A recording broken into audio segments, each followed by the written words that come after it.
জি, সমাজসেবা অফিস থেকে মাসুদ বলছিলাম। জি, এই নাম্বারটিতে আমাদের সমাজসেবা অফিস থেকে বয়স্ক ভাতার টাকা প্রদান করা হয়। জি স্যার, দেখেন আমি মেসেজ পাঠিয়েছি, গিয়েছে দেখেন। জি স্যার, বলেন, দুইটা দুইটা করে বলেন। বই নাম্বার দুইটা দুইটা করে বলেন।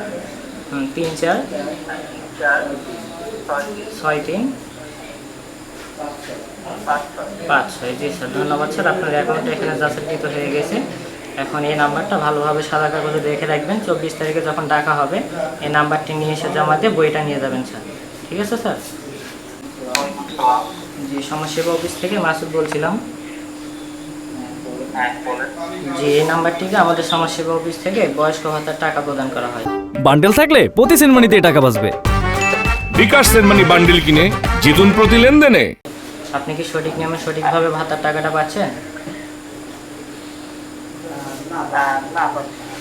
আচ্ছা স্যার, সেক্ষেত্রে আপনার অ্যাকাউন্টটা অযাচাইকৃত হয়ে আছে, সেই জন্য ভাতার টাকাটা পান নাই। যেহেতু এখন যাচাই করা হচ্ছে, যাচাইকৃত হয়ে গেলে সামনে মাসে টাকা পাবেন। এই তো সরকার থেকে সকল ভাতাভোগীদেরকে বই দেওয়া হবে স্যার, বুঝতে পারছেন?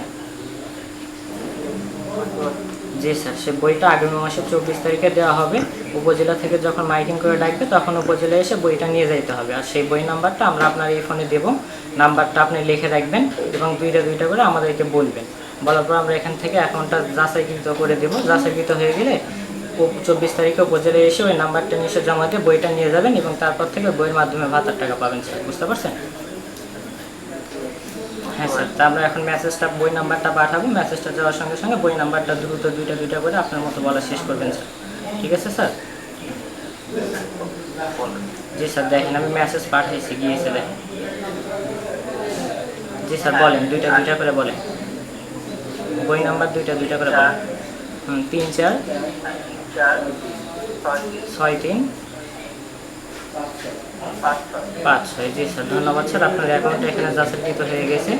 এখন এই নাম্বারটা ভালোভাবে সাদা কাগজে রেখে রাখবেন। 24 তারিখে যখন ডাকা হবে এই নাম্বারটি নিয়ে এসে জমা দিয়ে বইটা নিয়ে যাবেন স্যার। ঠিক আছে স্যার? জি স্যার, ভালো থাকবেন, সুস্থ থাকবেন। আসসালামু আলাইকুম।